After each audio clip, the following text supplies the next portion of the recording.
Vamos revisar? Vamos lá.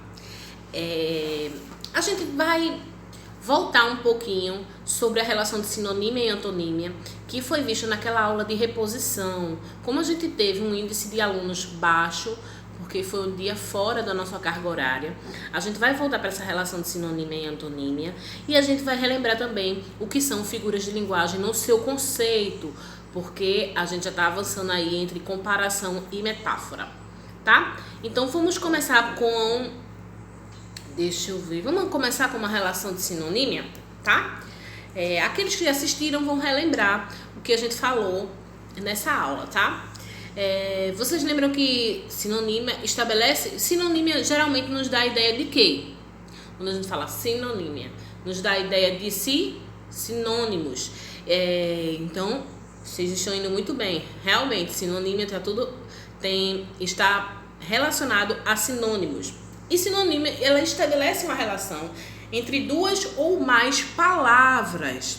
Na página 29 do livro de vocês, ele vai trazer, a gente viu na última aula, ele vai trazer a relação sinonímia, ele vai trazer exemplos dos morfemas, ele vai trazer essas classes de signos variáveis e invariáveis, mas vamos relembrar o conceito. Ele diz assim: a sinonímia caracteriza como uma identidade semântica. Lembra que semântica é significado. Então, a sinonímia caracteriza como uma identidade de significado, semântica, que nunca é perfeita. Entre dois ou mais signos, sinais, chamados de sinônimos, que a gente vê em todo o nosso ensino fundamental. Então, de modo que esse sinônimo tem a propriedade que ele pode ser usado no lugar de outro, que a gente sabe, sem implicar prejuízo no propósito do sentido original. Exemplo, se eu uso, como a gente usou até na aula, se eu uso a palavra casa e eu quero um sinônimo de casa, e aí vocês botaram apartamento, a gente falou de moradia, a gente falou de lar, substituímos casa, apartamento, moradia, lar, abrigo, são sinônimos de casa. Mas se eu usar o sinônimo, eu não posso implicar um prejuízo ao sentido original do que fora passado, o que eles queriam passar com aquilo. Então, a relação semântica do sinônimo não pode modificar o sentido original da palavra ou do enunciado. Então, indica uma capacidade, sinônimo indica uma capacidade das palavras apresentarem significados semelhantes, lembrando que esses significados semelhantes não podem aí implicar um prejuízo ao propósito original. Então a gente viu isso, a gente viu a relação de casa com o sinônimo moradia, lar, abrigo, apartamento. A gente viu, deixa eu ver, vocês lembram? A gente viu a palavra distante. Exemplo, Bel está distante. E aí eu posso dizer Bel está afastada. Então distante, afastado é um sinônimo de distante, mas não compromete a semântica do que eu quero falar, a semântica do enunciado. Foi um exemplo, tá, Bel? Então a gente viu tudo isso na última aula, essa relação. E tem um exemplozinho no livro de vocês que diz assim: leve as feras para a casa. Aí depois embaixo tem um livrinho que diz assim: almanaque monstruoso dos zumbis. Então a relação de sinônimo de feras, monstruoso e zumbis, né? A palavra feras e zumbis são empregados de maneira de uma relação sinonímia. Está aí apresentando significados semelhantes. Então, essa foi a relação de sinonímia, a gente já viu na última aula, a gente só está relembrando, tá? A relação de antonímia. Então, sinonímia está relacionado com sinônimos que a gente viu em todo o nosso ensino fundamental. Estabelece uma relação entre duas ou mais palavras e essas palavras indicam a capacidade de apresentarem semelhantes significados, ok? esses significados, eles não podem prejudicar o propósito original do enunciado. A antonímia, que está na página 30, que a gente também viu na última aula, é a mesma coisa, só que a inversão, como sinônimos e sinonímia, antônimo e antonímia.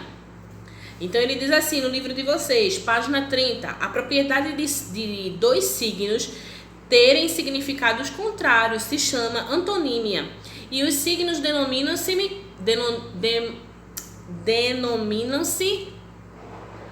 antônimos.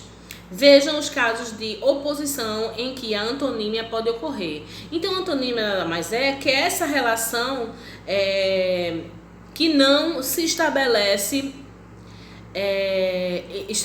um significado contrário entre duas ou mais palavras. E são coisas que a gente já viu, né, na nossa vida estudantil.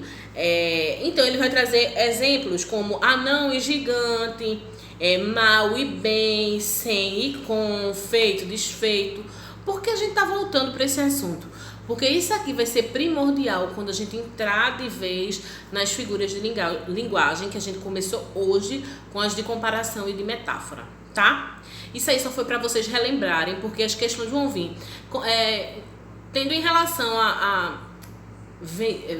visto em questão a relação de sinonímia, aí você vai saber, sinonímia tá como sinônimo, antonímia tá como antônimo. Então antonímia é aquela relação que dois signos têm significado contrário, ok?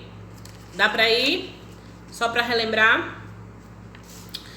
Exato, foi isso que a gente viu na última aula, a gente teve pouquinhos alunos, então a relação foi essa.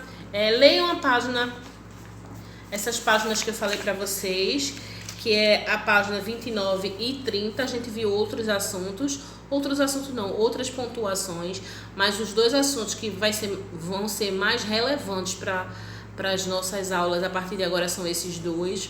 Então foi a página 29 e 30, se vocês quiserem dar uma olhadinha.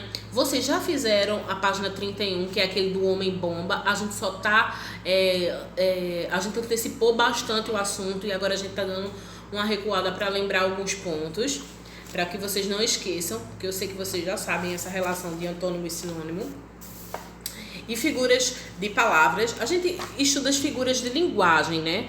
A gente já começou as figuras de linguagem, já começou as figuras de palavras, que a gente começou hoje, que é comparação e metáfora, que são as primeiras, tá? A gente vai fazer um trabalhinho sobre isso em relacionado às propagandas. Mas antes, vamos relembrar o que são essas figuras de linguagem, para que vocês não esqueçam, tá? Então, essas figuras de linguagem consistem no emprego e na forma, na maneira diferente. Deixa eu colocar de uma forma melhor. É uma expressão que consiste no emprego da linguagem de uma maneira usual. O que eu quero dizer com isso? No que diz respeito ao sentido, a posição ou a combinação de palavras. Deixa eu ver um exemplo. O menino não tem um teto para abrigar-se. Um exemplo. O menino não tem um teto para abrigar-se. A palavra teto se refere ao quê? Quando eu digo sem teto, a palavra teto se refere a casa. Então, teto trata-se de uma figura de linguagem. E qual é a figura de linguagem? Vocês ainda não vão conseguir identificar porque a gente não começou ainda a metonímia. Mas é uma metonímia. Por quê? Porque ela representa o todo, que é a casa, pela parte. Tá? Mas o que eu quero que vocês identifiquem agora? As figuras de linguagem que a gente usa a todo o momento, a todo o instante, em tudo. Propaganda, em música, na linguagem oral, na linguagem escrita. numa conversação com um amigo. A gente usa todo momento, mas é importante que vocês tenham em mente e comecem a identificar primeiro as figuras de linguagem e depois a gente vai começar a classificá-las. Metonímia a gente vai estudar na próxima semana, mas aí eu coloquei esse exemplo para vocês, tá? É um exemplo bem facinho e que dá para vocês começarem a entender o que são as figuras de linguagem que vocês já estão por dentro. Então, há 3 tipos de figuras de linguagem, a gente vai estudar todos os 3. Tem as figuras de palavras ou tropos, tem as figuras de pensamento e as figuras de construção, que também são chamadas de figuras de sintaxe. A gente começou pelas figuras de palavras, que consiste nessa mudança de sentido das palavras para o seu sentido figurado. Então, peraí, professora. As figuras de linguagem existem 3. Dentro dessas 3, a gente está começando as figuras de linguagem tem 3. Dentre essas 3, a gente começou pelas figuras de palavras. Prestem atenção, porque às vezes a gente faz figuras, figura de linguagem, figura de palavras, figura de pensamento, figura de construção, tudo a mesma coisa. Não. Existem diferenciações sobre cada uma e a sua classificação. As de palavras são aquelas que consistem na mudança do sentido das palavras, no sentido real para o sentido figurado, conotativo. Então, são figuras de palavras, só para a gente relembrar, a comparação, a metáfora, a catacrese, a metonímia, né? Sinestesia, tudo isso a gente vai ver. Eu coloquei esse vídeo agora para a gente relembrar tudo que foi dito e vocês não ficarem meio que atropelando os assuntos, tá? Então, isso aí foi uma breve revisão do panorama que a gente já viu. Hoje a gente viu comparação e metáfora, acho que está bem fresquinho na cabeça de vocês. Semana que vem a gente vai dar andamento nas demais figuras, tá? Eu preciso que vocês façam o exercício do livro. Deixa eu lhe dizer qual é a página. Deixa eu ver aqui, tá? Porque eu vou postar uma atividade para vocês. Deixa eu ver. Vamos fazer o seguinte. Vocês vão trazer